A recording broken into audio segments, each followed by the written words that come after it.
بسم اللہ الرحمن الرحیم۔ السلام علیکم ورحمۃ اللہ وبرکاتہ۔ الحمد للہ رب العالمین۔ بہت شکر ہے اس پیارے رب کا جو دلوں کے حال بھی جانتا ہے اور نیکی کی توفیق بھی وہی دے سکتا ہے اور برائی بھی سے بھی وہی روک سکتا ہے اور ہدایت بھی اسی کے ہاتھ میں ہے۔ درود و سلام ہو ہمارے پیارے نبی حضرت محمد صلی اللہ علیہ وآلہ وسلم پر، جنہوں نے ہمیں حق کا راستہ دکھایا۔ میرے بہنوں اور بھائیوں، یہ آیت جو ہے آیت نمبر 145 سورہ البقرہ کی، یہ آیت ایک نہایت اہم حقیقت کو واضح کرتی ہے کہ اہل کتاب یعنی کہ یہود و نصارہ کے پاس چاہے کتنی ہی نشانیاں اور دلائل کیوں نہ پیش کر دیے جائیں، وہ اپنی خواہشات اور ضد کی وجہ سے کعبے کی طرف نہیں آئیں گے، قبلے کی طرف نہیں آئیں گے۔ اللہ تعالیٰ نبی کریم صلی اللہ علیہ وسلم کو تسلی دیتے ہیں کہ آپ ان کی خواہشات کی پیروی نہ کریں، کیونکہ اصل ہدایت صرف اللہ ہی کی طرف سے ہے۔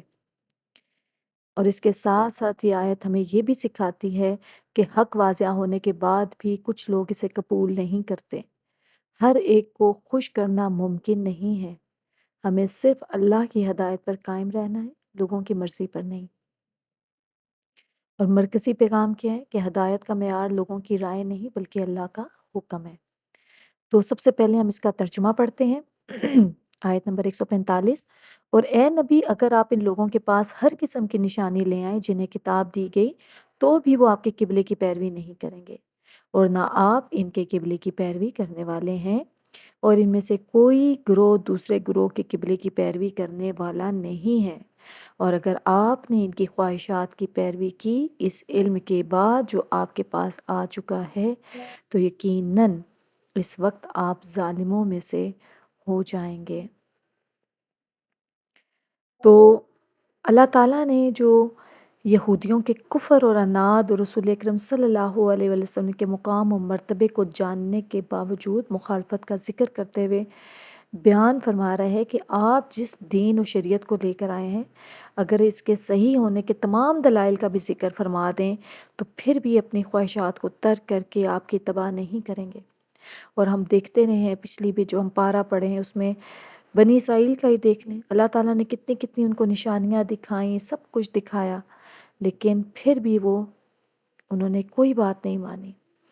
اور کبھی وہ ایک حجت بیان کرتے تھے، کبھی کہتے تھے کہ ہم جب تک اللہ تعالیٰ کو اپنے سامنے نہ دیکھ لیں ہم تب تک ایمان نہیں لائیں گے، کبھی کہتے تھے کہ اللہ ہم سے ہم کلام کیوں نہیں ہوتا، حالانکہ ان کے اوپر کتنی اللہ تعالیٰ نے ان کو معجزے دکھائے، من و سلوہ سب سے بڑا معجزہ کہ ان کے لیے آسمان سے کھانا اترتا تھا، پھر بھی وہ اللہ پر ایمان لے کر نہیں گئے۔ تو یہاں پر اللہ تعالیٰ کہہ رہے ہیں کہ اپنی ضد اور عناد کی وجہ سے کبھی بھی آپ کی بات پہ عمل نہیں کریں گے، اور کہ پھر بھی کبھی بھی اپنی خواہشات کو ترک کر کے آپ کی تباہ نہیں کریں گے، جیسے کہ اللہ تعالیٰ نے فرمایا ہے سورہ یونس میں آیت نمبر 96 اور 97 میں کہ جن لوگوں کے بارے میں اللہ کا حکم صادر ہو چکا ہے وہ ایمان نہیں لائیں گے جب تک کہ عذاب علیم نہ دیکھ لیں، خواہ ان کے پاس ہر طرح کی نشانیاں آ جائیں۔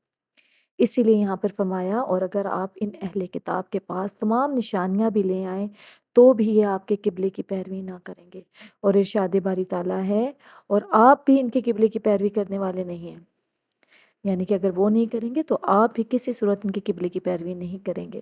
اللہ تعالیٰ نے یہ خبر دی ہے کہ اللہ تعالیٰ نے اپنے رسول صلی اللہ علیہ وسلم کو جو حکم دیا ہے آپ کس قدر شدت کے ساتھ اس کی پیروی کرنے والے ہیں۔ جس طرح یہودی اپنی آرا اور اپنی خواہش کے پابند ہیں، اسی طرح اللہ تعالیٰ کے رسول بھی اللہ کے حکم اور اطاعت کے پابند ہیں اور اپنے رب کی خوشنودی کے طلبگار ہیں، لہٰذا آپ کبھی بھی یہودیوں کی خواہشات کی پیروی نہیں کر سکتے۔ بیت المقدس کی طرف آپ نے منہ کیا تو اس لیے نہیں کہ یہود کا قبلہ تھا، بلکہ یہ اس لیے یہ تو اللہ تعالیٰ کا حکم تھا، یعنی پہلے بھی جو آپ بیت المقدس کی طرف منہ کر کے نماز پڑھتے تھے تو وہ بھی اللہ تعالیٰ کا حکم تھا۔ جب حضور پاک صلی اللہ علیہ وسلم ہجرت کر کے مدینہ تشریف لے کے آئے تھے تو آپ کو پتہ ہے کہ مدینہ میں یہودیوں کی بہت بڑی تعداد تھی، اور تقریباً 13 سال یا ایسے زیادہ 13 مہینے ایسے زیادہ آپ بیت المقدس کی طرف منہ کر کے نماز پڑھتے تھے، تو یہودی بہت خوش ہوتے تھے۔ تو یہاں پر بھی اللہ تعالیٰ کہہ رہے ہیں کہ آپ اس لیے منہ کر کے نہیں بیت المقدس کی طرف منہ کرتے تھے کیونکہ یہ یہود کا قبلہ تھا، بلکہ اس لیے کہ یہ اللہ تعالیٰ کا حکم تھا، اور اب بھی اللہ کا حکم ہے تو قبلہ چینج ہو گیا۔ پھر اللہ تعالیٰ نے اس بات سے ڈرایا ہے کہ کوئی شخص جانتے بوجھتے حق کی مخالفت کر کے اپنی خواہش کی پیروی کرے، کیونکہ جو شخص جانتا ہو اس پر نہ جاننے والے کی نسبت حجت زیادہ تمام ہوتی ہے۔ یعنی ایک جو شخص جان گیا اور جو نہیں جانتا، ان دونوں میں بہت فرق ہے۔ جو شخص جان گیا تو یہاں پہ یہی مطلب ہے کہ جو شخص جانتا ہو تو اس پر نہ جاننے والے کی نسبت حجت زیادہ تمام ہوتی ہے، یعنی کہ اب اس کے اوپر زیادہ ذمہ داری ہے کہ اس کے اوپر حق آ گیا ہے، اس کو اصل بات معلوم ہو چکی ہے۔ اسی لیے رسول اکرم صلی اللہ علیہ وسلم سے خطاب کرتے ہوئے در حقیقت آپ کی امت سے فرمایا گیا، اور اگر آپ نے ان کی خواہشات کی پیروی کی اس علم کے بعد جو آپ کے پاس آ چکا، تو یقیناً اس وقت آپ ظالموں میں سے ہو جائیں گے۔ یعنی آپ تو سب جانتے ہیں، ٹھیک ہے، آپ کے اوپر تو سب حق واضح ہو چکا ہے، تو اس لیے آپ کبھی بھی ان کے قبلے کی پیروی نہیں کریں گے۔ تو یہاں پر اب اس آیت سے ہم نے کیا سیکھا ہے؟ اس آیت سے ہم نے سیکھا ہے کہ اللہ تعالیٰ واضح فرماتے ہیں کہ چاہے آپ کتنی ہی نشانیاں پیش کر دیں، کچھ لوگ اپنی ضد اور تعصب کی وجہ سے حق کو قبول نہیں کریں گے، کسی صورت نہیں کریں گے۔ اور ہمیں یہ سمجھنا چاہیے کہ ہر کسی کو قائل کرنا ضروری نہیں ہے، بلکہ حق پر قائم رہنا ضروری ہے۔ اگر انسان ہر وقت دوسروں کو راضی کرنے کے لیے اپنے اصول چھوڑ دے تو وہ گمراہی کی طرف جا سکتا ہے۔ ایک مسلمان کو صرف اللہ کی رضا کو ترجیح دینی چاہیے، نہ کہ لوگوں کی خواہشات کو، اور اصل ہدایت وہی ہے جو اللہ کی طرف سے آئے۔ ہمیں قرآن اور سنت کو اپنی زندگی کا معیار بنانا چاہیے۔ ثابت قدمی بھی بہت ضروری ہے۔ نبی کریم صلی اللہ علیہ وسلم کو بھی کہا گیا ہے کہ آپ ان کی خواہشات کی پیروی نہ کریں۔ اس سے ہمیں سبق ملتا ہے کہ ہمیں بھی مشکل حالات میں اپنے دین پر مضبوطی سے قائم رہنا چاہیے۔ اور یہود و نصارہ ایک دوسرے کے طریقے کو بھی نہیں مانتے تھے، پھر بھی اپنی اپنی ضد پر قائم تھے۔ ہمیں بھی بغیر سوچے سمجھے کسی کی پیروی نہیں کرنی چاہیے، بلکہ حق کو پہچان کر قبول کرنا چاہیے۔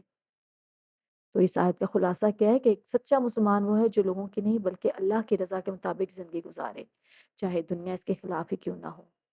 اللہ تعالی ہم سب کو بھی سیدھے راستے پر چلنے کی توفیق عطا فرمائے۔ آمین ثم آمین۔ ملتے ہیں آپ سے دوبارہ۔ السلام علیکم ورحمۃ اللہ وبرکاتہ۔